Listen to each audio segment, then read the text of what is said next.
thinking about starting to talk or look into the Bible about parenting for quite some time. So, God willing, maybe from next month onwards, we want to start teaching some principles from God's Word concerning parenting. But today, I want to begin with a series which is called Coming Out of Her, or Come Out of Her. You know, the Bible talks about, as believers or as Christians, God is wanting us to come out of Babylon or come out of the world and be separate. So we're going to look into a couple of verses and we're going to go through it. So just show it on the scriptures, okay? You know, in the book of Acts chapter 3, you don't have to turn to that right now. Acts chapter 3 talks about that in these last days, there are going to be days which will bring the restoration of all things. And I believe that you and I are living in times of restoration. Even as a church this year, one of the words which the Lord had told us was that God is going to restore us. But do you know that for restoration to happen, returning has to happen. Without returning, there is no restoration.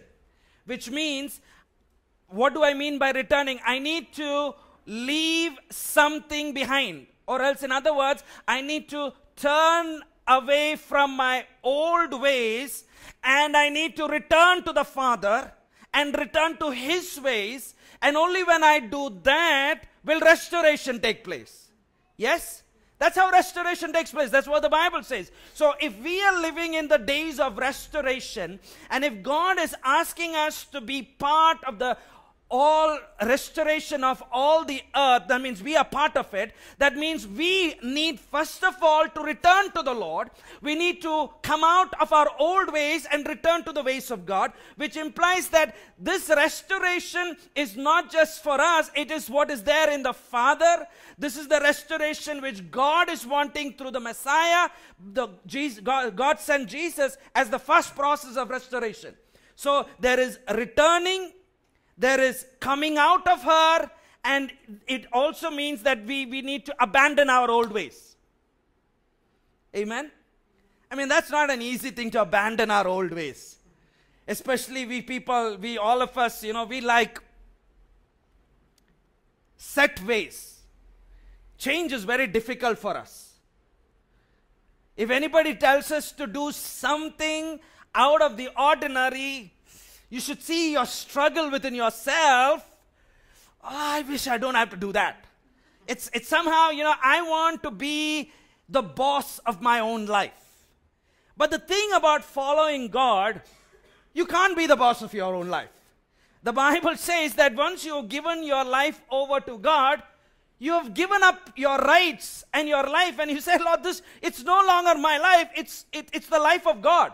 So that means God will tell me to do things which are not easy, and if I respond to that, then I will begin to see change in my life. Amen? Let's turn to Proverbs chapter 14, verse 12. Can somebody turn to that and read it? So what does it say? It says that there is a way that seems right to a man, but its end is the way of death. Many people think that this verse is meant for wicked people. Well, because what is it saying? It says, there is a way that seems right to man, but its end is the way of death. Many people think, I who am walking with Jesus, how can I am following the Lord, I accept Jesus in my life, how is that way different? Or how is that, this verse has nothing to do with me. But do you know the truth that this scripture is not for wicked people, this scripture is for all people. Because the Bible says that all of us are having a corruptible flesh. When I say corruptible flesh, it means all of us have a sinful nature. And as long as the sinful nature reigns in my heart, you know what? I have this tendency to do what I feel is right in my own eyes. And the Bible says, you know what? That way it leads you to death and destruction. How many of us would like somebody to tell you something? You know what? This way is wrong. Especially if your pastor comes and tells you. Why did pastor say that? And I mean, just think.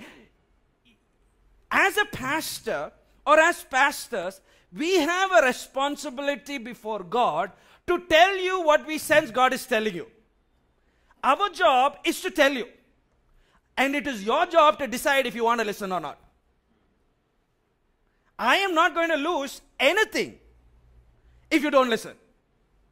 But what happens is when you meet him on that day, he will ask you, and that time you can't ba. Or that time you can't say, I didn't know, because he will say, all these things which I tell you, are recorded. The Bible says in the book of Malachi, when godly people talk together, the angels of the Lord make a note of everything. So you must have forgotten, but on that day, you know what happens? It's all over there. It's going to be there. And he said, on so-and-so day, your pastor said so-and-so thing. Did you respond? Okay? So now just think about this. So there is a way which seems right to you. There is a way that seems right to me. But both these rights, both of us, it leads to death. Yes or no? And because of that, God is asking us, it's important that we return. For restoration to take place, returning is a very important thing. Returning means I can't live the way I used to live. I need to start living a new way. Okay? Now, when we live and when we think the way we are doing is right, it's mostly religion. You know what religion is? I know what I'm supposed to do. When I come to church, I know how to speak. When I see the pastor, I know what vocabulary to use. This is all religion. When I come to church, when I see the pastor, I have to act humble. So if I be like this, I'm humble. I didn't know that. Do you know God doesn't look at your body? He doesn't look at the outside. He looks at the inside. And if humbleness is not from within, you know what? Your body speaks it. They say something about communication. 83% in communication is body language. You don't have to say anything. And I don't need revelation from God also. It's a natural thing. You will smile, but your body, it just gives you up. Your body tells what is in your heart. You don't have to tell me anything. And I, as your pastor, am able to recognize that very fast, far away. And then you say, I'm okay, I'm very humble. Please tell me, I listen. But inside, you tell me inside it's like, I wish I can kill this man. But I can't, because he happened to be my pastor. It's such a pity. I am in this restricted area that I have no choice. But the thing which God is asking us when we need restoration, we need to return, which means it's a relationship. That means God is asking us, am I willing to be committed to the Lord? Am I willing to fulfill His will in my life? In other words, am I willing to be a living sacrifice unto God? Now that's not an easy thing, isn't it? Let's turn to Romans chapter 12. So, since it's going to be a series, I'm going to talk about so many things. But today, what I'm going to focus on is about coming out of her and coming out of the world and how God is expecting us to be a living sacrifice. So what does it say? Romans chapter 12, verses 1 and 2. Now, he's talking about being a living sacrifice. Now, when we think about sacrifice, we think it's death. And the question you and I need to ask ourselves, is God seeking my death? God is about life. So when He's telling us to be a living sacrifice, is He asking us to die? Is it a physical death? Because the Bible is all about blessings and curses. It's about life and death. Whenever we reproach God, it's about life. So when He's telling us about being a living sacrifice, it's nothing to do with dying physically. It has much to do to dying to our will, to dying to our desires, or dying to myself. And now that's the difficult part. Am I willing to die to my desires? I want this, I want that, I desire this. You know, some people have desire to have an aeroplane. So we are taught that if you want an aeroplane, all you need to do is dream and think about an aeroplane and you'll get it. But my question is, what are you going to do with an aeroplane?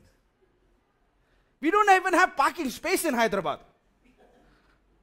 Where are you going to keep this aeroplane? I mean, here it's the word for sacrifices in Hebrew is the word korban. And korban, here God is saying, God is asking us to be a living korban. Now, many Christians don't understand this. All the sacrifices in the Old Testament is voluntary and not mandatory. There is no sacrifice. All the sacrifices, there were about 5 sacrifices in the Bible: burnt offering, grain offering, peace offering, sin offering, and guilt offering. All these offerings are voluntary, or most of them is voluntary sacrifices, and nothing is compulsory. Isn't that amazing? And the offering or the kurban which God is asking us to give was a way in which God said that you can draw near to God. Are you with me? The kurban or the offering did not take away sin in the Old Testament. Because if it took away sin, the book of Hebrews says that the blood of Jesus becomes invalid. The reason Jesus came was because the sacrifices of the Old Testament, or the Old Covenant like we call, or the all those books in the before the New Testament has nothing to do with my sin. It has all to do, if you want to draw near to God, then God is saying, this is the protocol on how you can draw near to me. Now, how many of us would like to see Manmohan Singh? But do you know, just because you are a citizen of India, you can't go and see Manmohan Singh. There is a protocol. There is something you should do. Then when you fulfill that, there is a background check that takes place. You know, one thing I found amazing in the United States, that if anybody wants to be volunteering in the church, they have to give a written application that I so-and-so desire to do voluntary work in the church. And they have to give all their details with their, what is it called? They have something called a PAN card, not a PAN card. Social security number and all those things. And you know what the church does? The church runs a background check on them. And if the church finds that they have been straight for many years, then you are given permission to volunteer. In India, anybody who says, we don't even want to know, whatever, wherever, whoever it is. Because the church is saying, if you want to be part of this, then you need to make sure that your background is clear. You can't live like you want from Monday to Saturday and Sunday says, I want to be volunteer. Monday to Saturday, I will see you drunken in a pub or a bar, but on Sunday morning, how great thou art. And they said, we don't want those kind of people.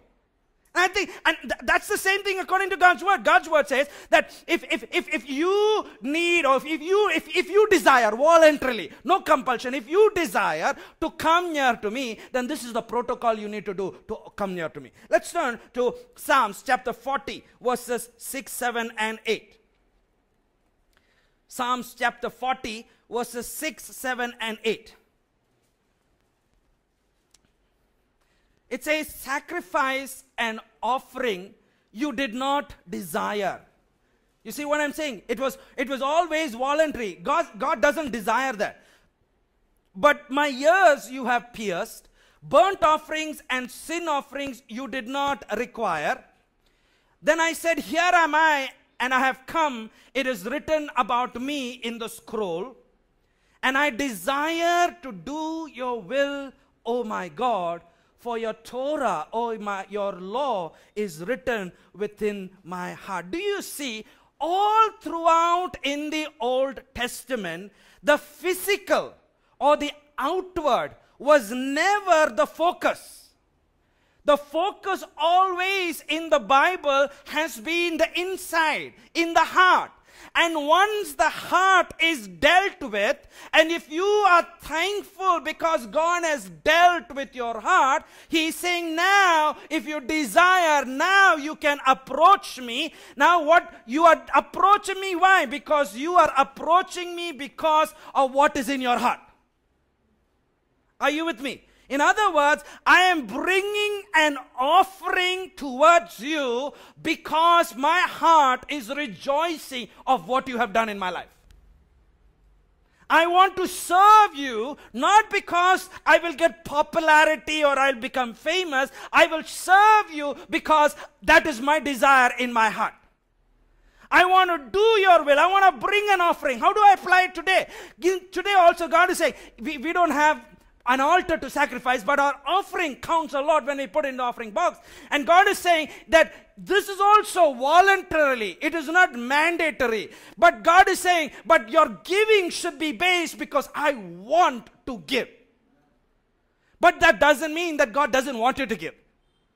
There's a difference. If there is no compulsion, but that doesn't mean that, okay, there is no compulsion, so I don't have to give. No. If you love the Lord, if you want to obey God, if you want to serve God, if you want to do His will, then you need to give. Let's turn to Psalms 119. Psalms 119 verses 10 and 11. 119. This is the emphasis of verse. The emphasis is verse number 11. What have you hidden in your heart? You have hidden His word in your heart. And what happens when you have hide God's word in your heart? It causes your heart not to wander away. Do you see? I don't want to wander away from your commandments, so let me do something. Let me put your word in my heart. Do you see what's happening? I want to serve you because it is in my heart. I want to give an offering because it is in my heart. I want to do your will in my life. Why? Because it is in my heart. You know what I'm saying? Why am I serving you? Because, Lord, I am feeble.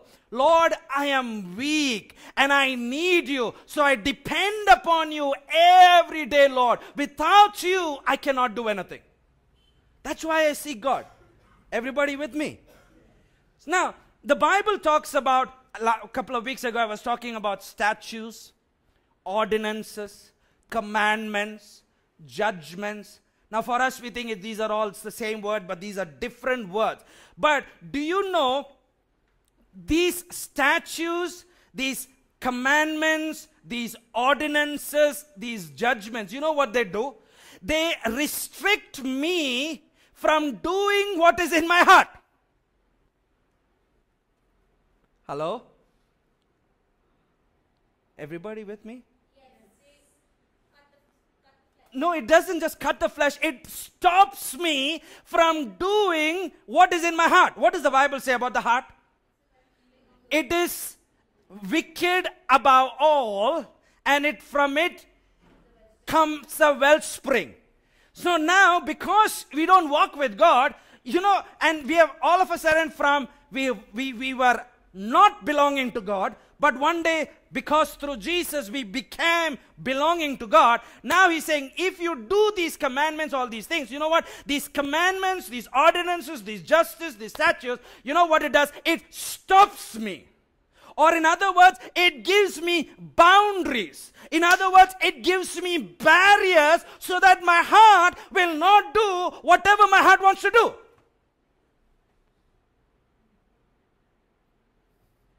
What are some of the barriers? Some of the barriers in the Bible is that you shall not commit adultery.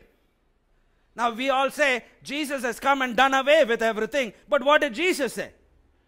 If you think, so has he done away or has he increased the standard? He's not done away with anything. He can't do away with anything because he does what his Father says. He's a good son. Let's read John chapter 14 verses 15. We know these verses. John 14:15. What does it say?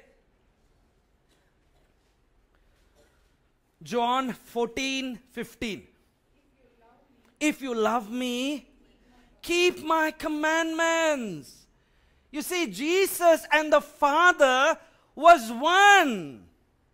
And Jesus is saying, if you love me, you will do the commandments. What are the commandments which Jesus is talking about? Many say it is only the two commandments, loving the Lord and loving your neighbor. But do you know, in these two commandments, all the other commandments rest.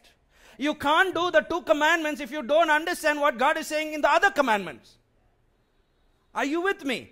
So you should understand, when God is talking about sacrifice, sacrifice is an outward expression because you and I want to approach the Creator. Sacrifice in the Old Testament also was an outward expression because they wanted to approach or come before the Creator. And the Bible says that He is holy. What does holy mean? Holy means set apart. And because He is holy and we are not holy, He tells us how you can be set apart. And when you are set apart, then you can do what my word tells you to do. Amen. So doing what pleases God and not doing what you want to do, then you become a living sacrifice before God. If you don't have to do it, you know the thing about doing the commandments of God, you don't have to do it. You don't have to come to church. If you don't want to come to church, you don't have to come to church. You're not going to make God happy because you come to church. And the thing with me is, if you don't make God happy, you don't make me also happy. So don't say, Pastor will be happy. You know, Pastor didn't die for you. So don't try and make Pastor happy. Coming to church is not for pastor, your friends, to boyfriends or girlfriends. No. Coming to church is for God. Going to the temple is for God. It has nothing to do with anything. So some people, then if that is the case, then I can sit at home and I don't need to come together. But do you know what? The Bible says you still have to come together. If you love God, you still have to come together. You can't say, I love God and let me sit. You know, if that was the case, we could all be sitting on top of mountains and saying, I'm obeying God by sitting like Sadhu on top of the mountain. You know the thing about God's word? God's word helps you how to live your life right with God and how to live your life right with one another. If you don't know this, you don't know this. And if you tell yourself, I only know this, you are the biggest liar because that's what the Bible says you are. He says, how can you love a God whom you have not seen and you say that I love my brother? Is that the question?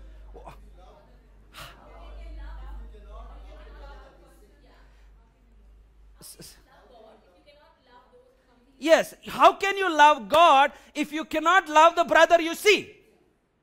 I'm glad you are learning scriptures. Okay, so it says that God is saying, God is saying, if you want to bring an offering, it's because you want to bring an offering. You want to come to church, it's because you want to come to church. It's not because of anything else. You know, I just want to read a scripture in Acts chapter 2. Just deviate for a minute. Let's see what the early church, I'm not saying the first church, okay? There was church in the Old Testament also. I don't have time to talk about that right now, so I won't talk about it. I'm talking about the church after the death and resurrection of the Lord. Verse 42. Acts chapter 2, verse 42. What did the church do? What does it mean to devote? Huh? To commit? That means they have the commitment to do 4 things. Learn from the apostles, go to fellowship, breaking of bread, and prayer. And do you know, this was not only on Sunday. It was every day. And do you know that they also used to work like you and me? And do you know that they didn't have air conditions during those days? Do you know they didn't have computers where we sit in luxury and work in? They used to work in the field. They used to plow the ground. And after doing all that hard work, some of us will say, oh, I'm tired. You know, but because they loved God so much, because they experienced salvation, they had a genuine change of heart, they said, you know what, I want to go. You know, you see yourself. Those days when you feel so tired and don't want to come to church, you see what happens when you come to church. Your flesh will tell you, no need, it's okay. You are tired. You worked so hard. You deserve a rest. And you know, this rest is only when you need to come to church. When you don't need to come to church, there is no rest. There is no tiredness also before that. If I don't have to come to church, oh, let's go for shopping. Let's go to the mall. Let's go watch movies. Why? I'm not tired. But when it comes to church, I'm tired. I'm tired. You know, you have to, guys, you need to understand. This is nothing physical. This is a spiritual battle. The devil knows that if you come, you will learn. If you learn, you will apply. And if you apply, things will change. Let's go on. It says, so here God is saying that you bring in the sacrifices if you want to bring in the sacrifices. Jesus said, if you love me, you will do my commandments. And do you know Jesus and the word are the same? So what was there in Genesis chapter 1 and what is there in Matthew chapter 1 onwards is both the same. So if he was there from the beginning and if he was the word, I believe very strongly that not one letter or not one apostrophe or not one full stop can be erased from any part of the Bible, because the whole Bible is about Jesus himself. Let's turn to Deuteronomy chapter 6 verse 5.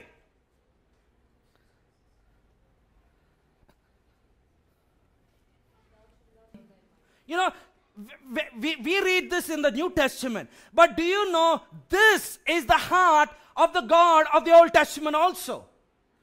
The God of the Old Testament and the God of the New Testament is the same God. It is always about your heart, and it is never about the sacrifices. The Father's desire is that you and I obey him because we love him. Jesus said, you obey me because you love me. And he's saying, those that wish to love him, you need to love him. You can wish to come to him with an offering, and that evidence of that love you had for me is evidenced by your drawing near to God with an offering. Are you with me?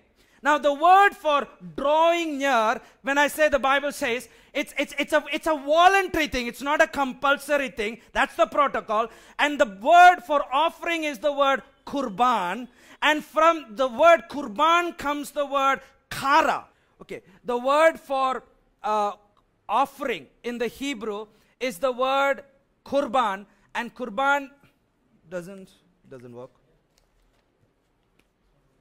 Okay, this is a kuf, resh, bet, and a nun. This is kurban. Hebrew is read from right to left. Google. This is kurban. Kurban comes from the, now this is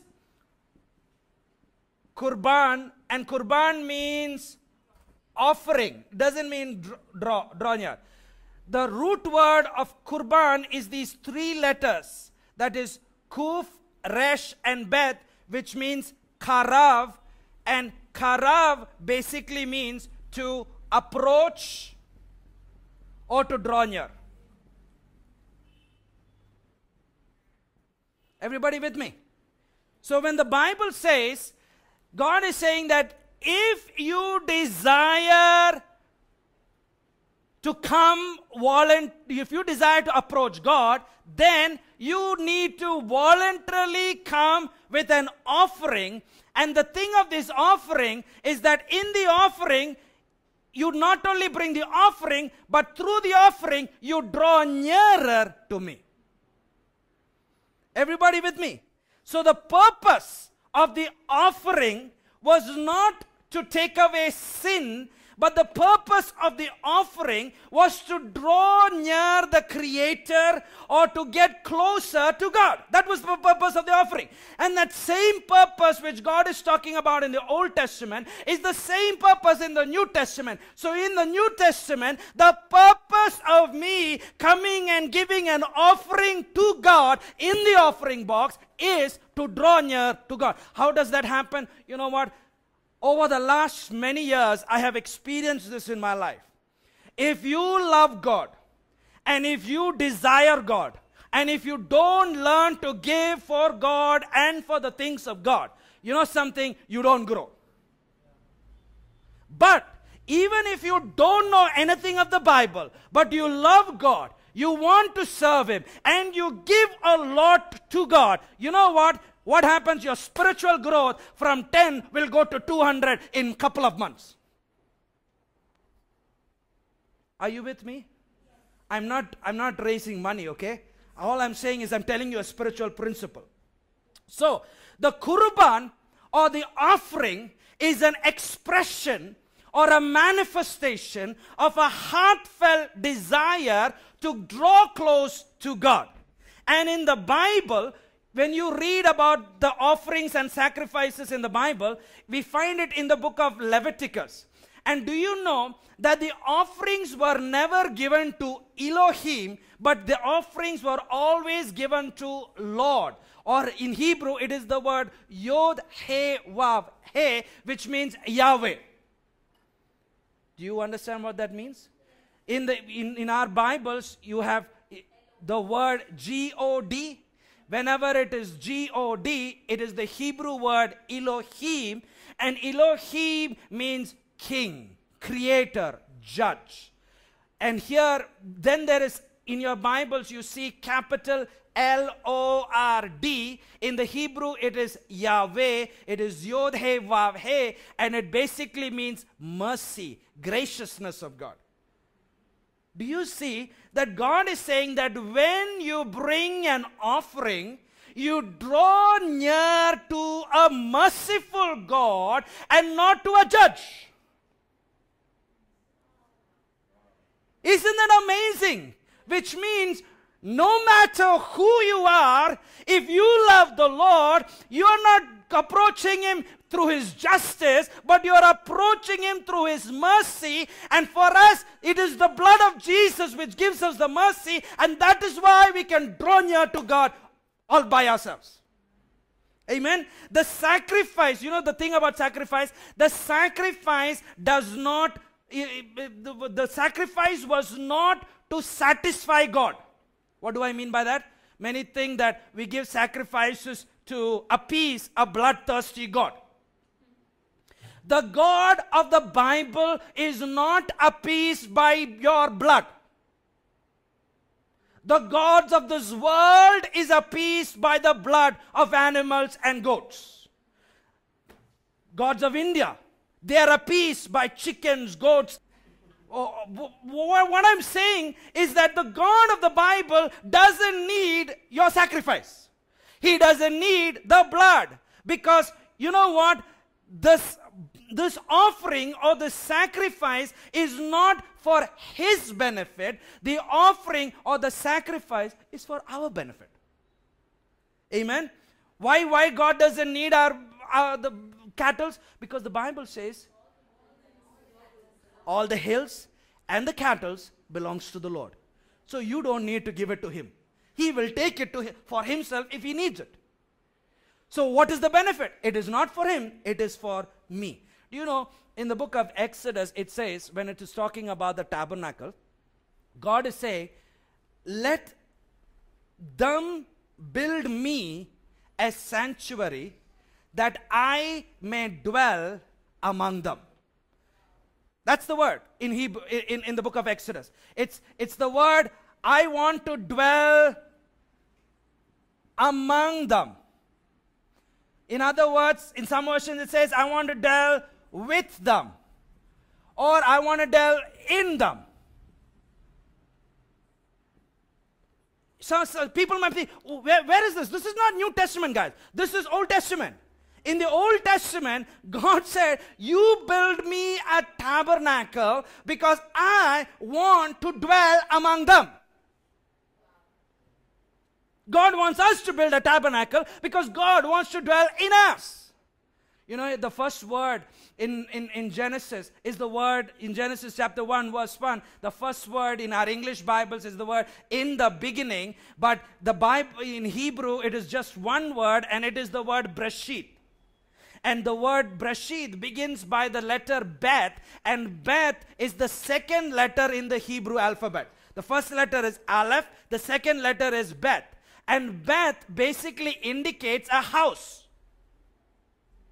So in other words, the Bible is talking about when God created the heavens and the earth, he built the heavens and the earth for his house so that he can dwell on this earth. That's why God created the world. That's why you and I are created.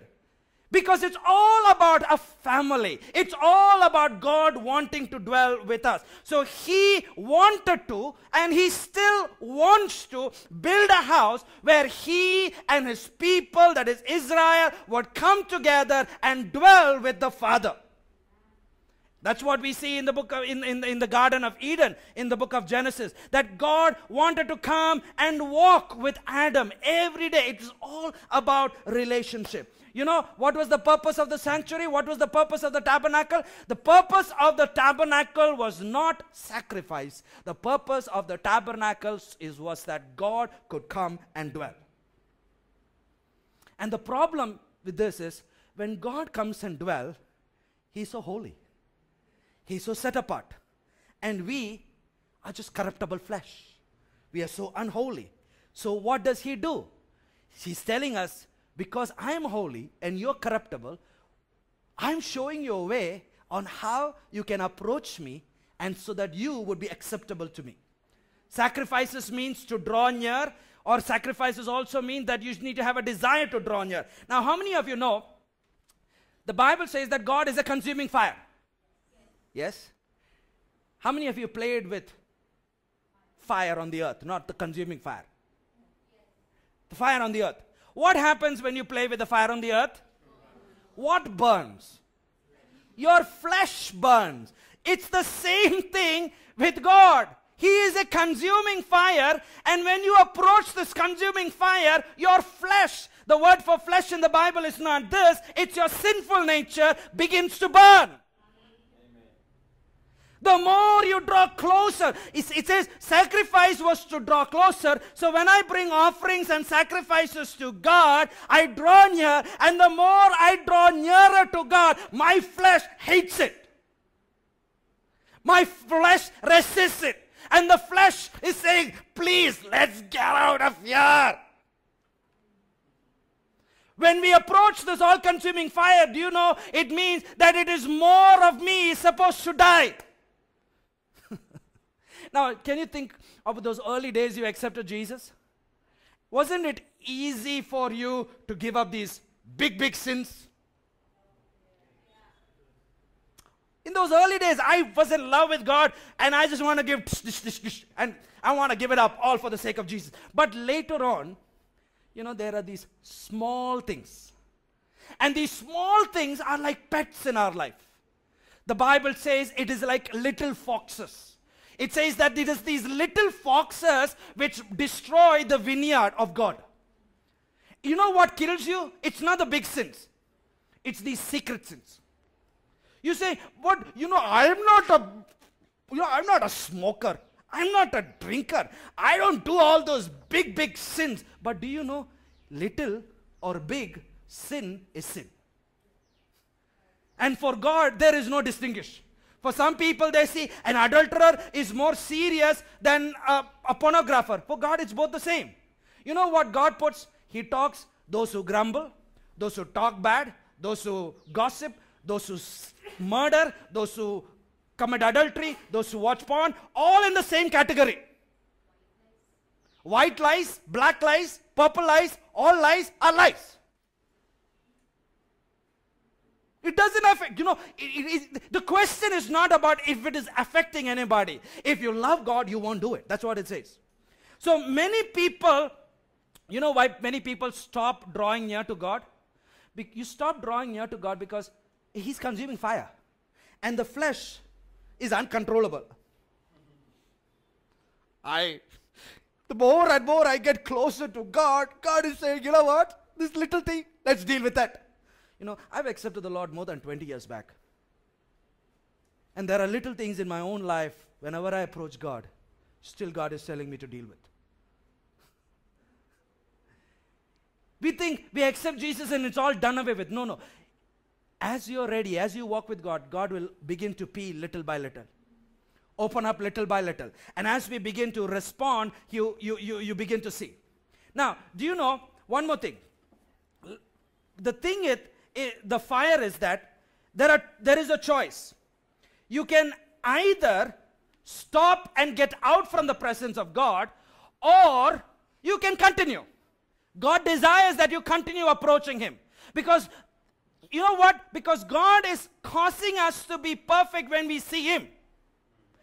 And I'm not going to debate where are we going to see Him. We might see Him there or here, it doesn't matter.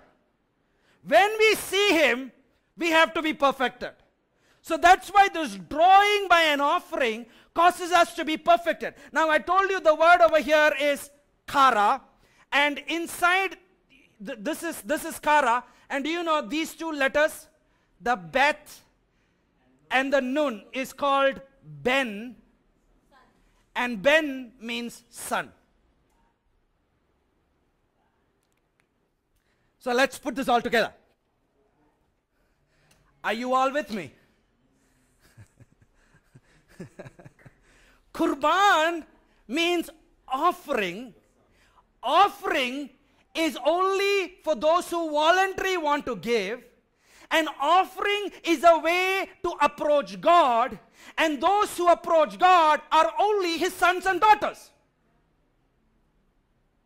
And only His sons and daughters can bring an offering. Or else, in other words, those who are willing to approach God are those who are willing to die to oneself, and those who are willing to be sons and daughters of the Most High God. Are you with me?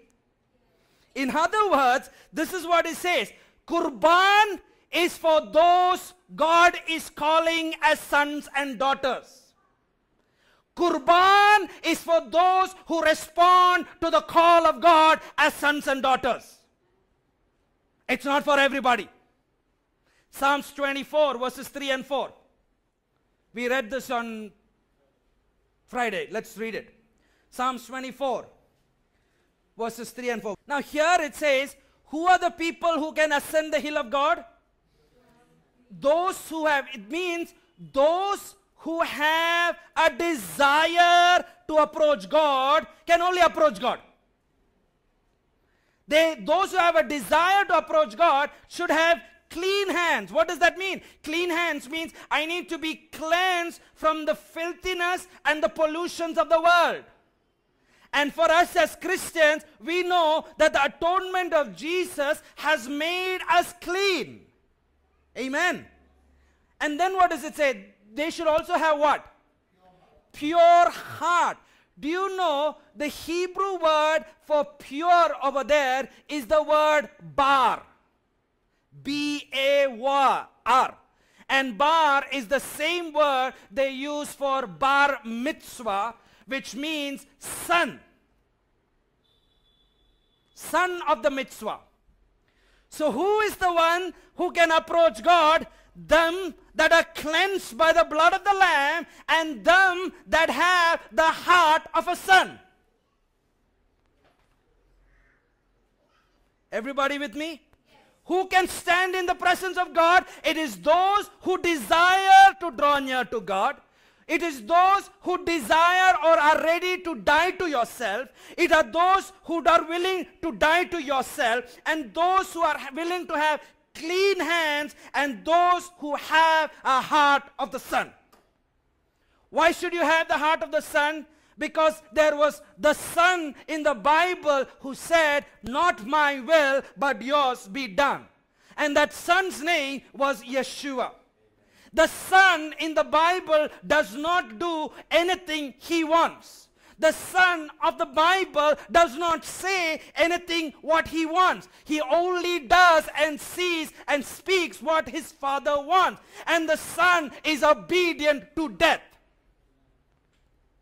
And the good news of the Bible is that the Son, who is not only the Son of the Father, who is our elder brother, who has already set a standard on how you and I can approach or draw near to God, and that is the standard you and I have to choose.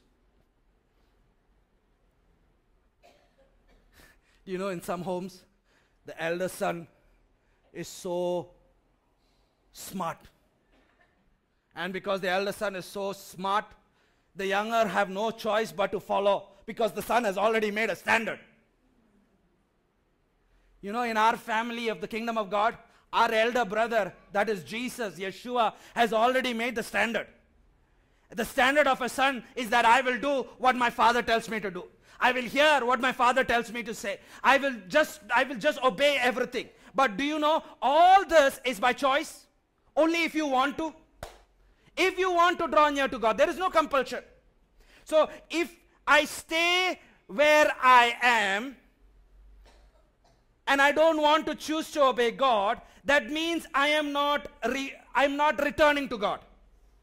If I'm not returning to God, that means there is no revival in my heart. If there is no revival in my heart, there is no restoration in my heart. And if there is no restoration in my heart, I am still in a state of mix and mingle, and God is saying, come out of her. Now we have the ultimate sacrifice. The ultimate sacrifice is Jesus. He came, and through his sacrifice, you and I are able to approach the throne of God. But the thing is, we don't have a physical temple. But now, this is the earthly tabernacle. Are you with me? And in this tabernacle, God wants to dwell. He showed what is in his heart. What is in the heart of God? That none should perish, but we should have everlasting life. What is there in his heart? That he loves the world so much that he died for everyone, and anybody who believes will be saved. Yes or no? And the Bible says that the Lamb of God was slain from the foundations of the world. So he has done everything. So why did God make such a sacrifice? God made such a sacrifice to redeem his sons and daughters. Amen. John chapter 1 verse 12. What does it say? John chapter 1 verse 12. What does it say? To everyone who received Jesus.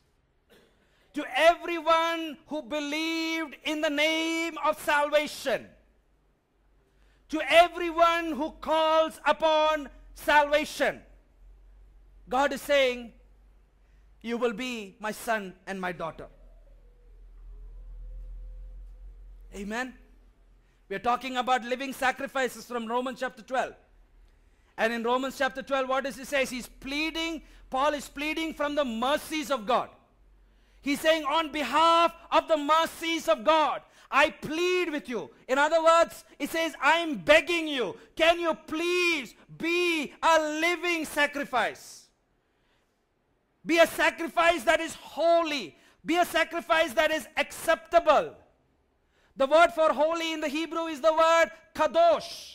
Kadosh means set apart. Holiness means to set apart. So that in other words, holiness also can mean that I need to deny myself. If I want to be holy unto God, I need to deny myself and say no to me. What does it mean to set apart? Set apart means I am complying to do His will. Set apart means I am not behaving like everybody else. Set apart means I deny to do what I want to do, but I deny to think what I want to think. I just want to do what my Bible or what my God tells me to do. Amen. We read in Proverbs, what does it say? There is a way that seems right. Yes. Now I want us to quickly read Matthew chapter 7. We're going to close very soon. Everybody with me? Okay. Matthew chapter 7 verse 7 to 14. Matthew chapter 7, 14. Not 7 to 14. Matthew chapter 7 verse 14. Wow. Now this is very, very, very, very, very important.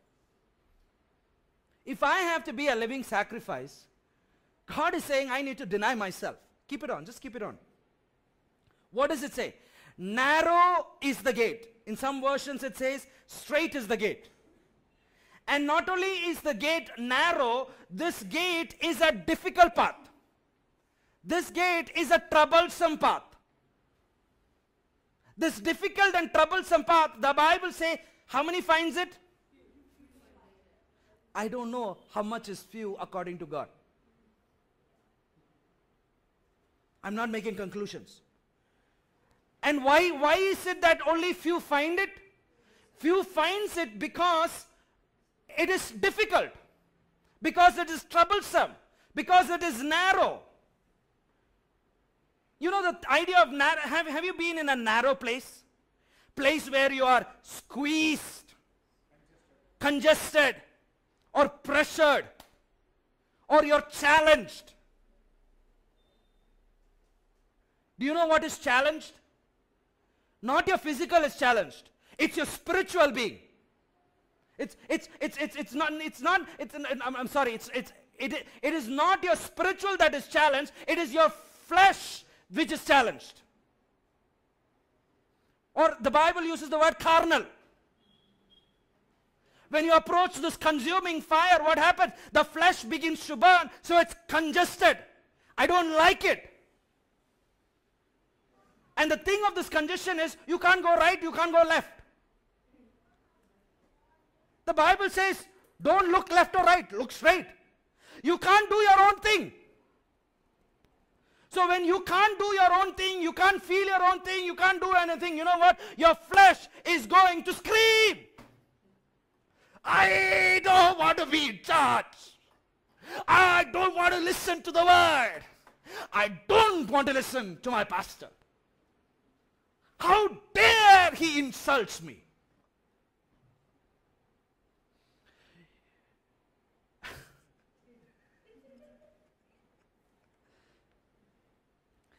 This difficulty will help you die to your flesh or die to yourself. Romans chapter 8 verses 5 and 6. We read it a couple of verses last week, but let's close very soon. So what leads to life and death? What leads to life and death?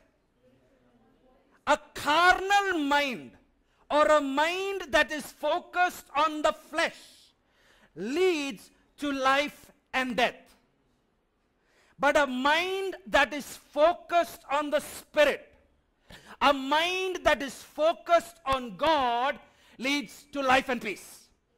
And do you know that the spiritual life is a narrow life? It's a self-denied life. And do you know the carnal mind, when the Bible says it's the mind of the flesh, and the mind of the flesh is a broad way or a broad path. And what does the Bible say about the broad path?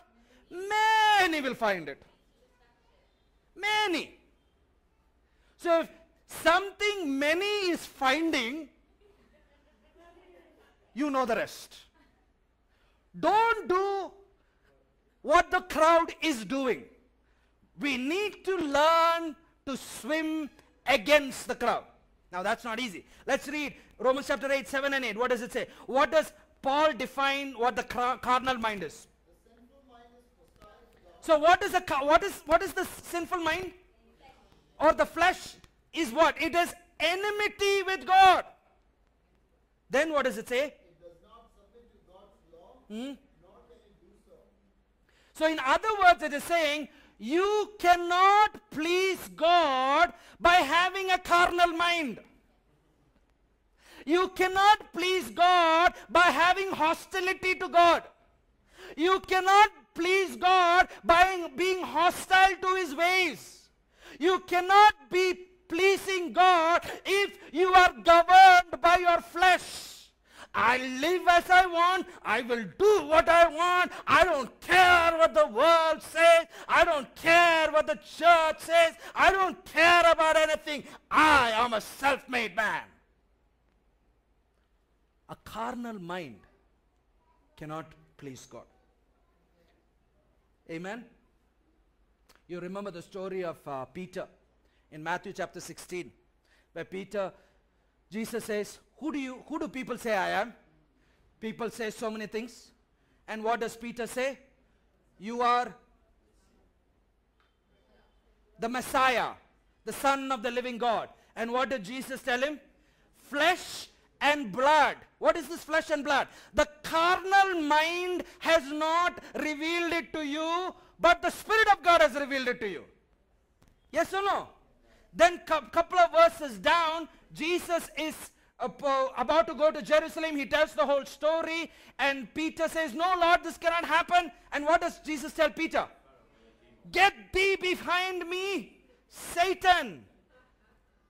And in paraphrase of that verse, it says, because you are not mindful of the things of God, you do not understand what God is doing. Or in other words, Jesus is telling Peter, because you are carnally minded, you don't understand the Spirit of God. Amen. So here, I believe Romans chapter 8 is addressing God's people. And he's saying, flesh cannot submit to the law of God. In other words, flesh cannot submit to the Torah of God, or a carnal mind does not want to walk a straight and narrow path. A carnal mind does not want to walk a troublesome path. A carnal mind does not want to walk a challenging path, and so a carnal mind cannot please God. A spiritual minded person, vice versa, is one who is subject to the Torah of God. A spiritually minded person wants to walk the straight and narrow path. A spiritually minded person is one who wants to approach God by an offering to draw near to God. And a spiritual minded person is to be considered, according to God's word, as sons and daughters of the Holy Spirit. Romans chapter 8 verse 14 says, those who are led by the Spirit of God are known as the sons of God. So that means that if you are spiritually minded, you are led by the Spirit of God. And if you are led by the Spirit of God, you are a son or a daughter of God. And the Spirit of God will never oppose the Word of God. Everybody with me? Last two scriptures and we'll stop. Psalms 119, 165. Psalms 119, 165. And the children are going to come and do something before we close, okay? Those people who love the law or the Torah of God, what does God's word say? You will have great peace. Psalms 119, verse 142. Your righteousness is an everlasting righteousness. Your law is what?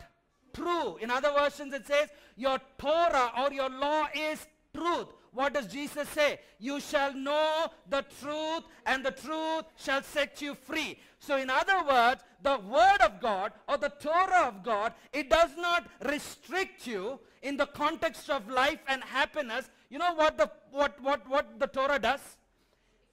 It sets you free, but the Torah gives you certain restrictions. It restricts your evil inclination. The Torah of God restricts your will. There is a way that seems right to a man, and that way leads to destruction. You know what the Torah does? It restricts that. The Torah restricts your agenda. Your Torah restricts the way you're thinking. And do you know, all this happens only if you submit voluntarily to God and to His word. So what does it mean to come out of her and to be a living sacrifice? That means, am I willing not to be carnally minded, but spiritually minded? You know why we have to deal with the flesh? Because Jesus said, flesh and blood will not inherit the kingdom of heaven. So if you don't deal with the flesh. So a living sacrifice is an outward expression of what is in our heart. And the Bible says in Romans 12, this is our reasonable service, which means, what is this reasonable service? When I'm being a living sacrifice, I'm willing to do the will of God until death. What does it mean to come out of her? It means that I'm willing to be holy. I'm willing to leave everything behind. And you know the saddest thing about following Jesus? We have to lose a lot of our friends. And we have to lose a lot of our friends. And we have to leave a lot of people behind. Our family, because of Jesus. And not only that, we have to leave a lot of situations behind. But do you know what? It's worth it all. Straight is the gate. It's a troublesome path, but it's the path that leads to life. And God is calling us to come out of Babylon, come out of the world, which means God is calling us to die to ourselves to follow Him. Amen.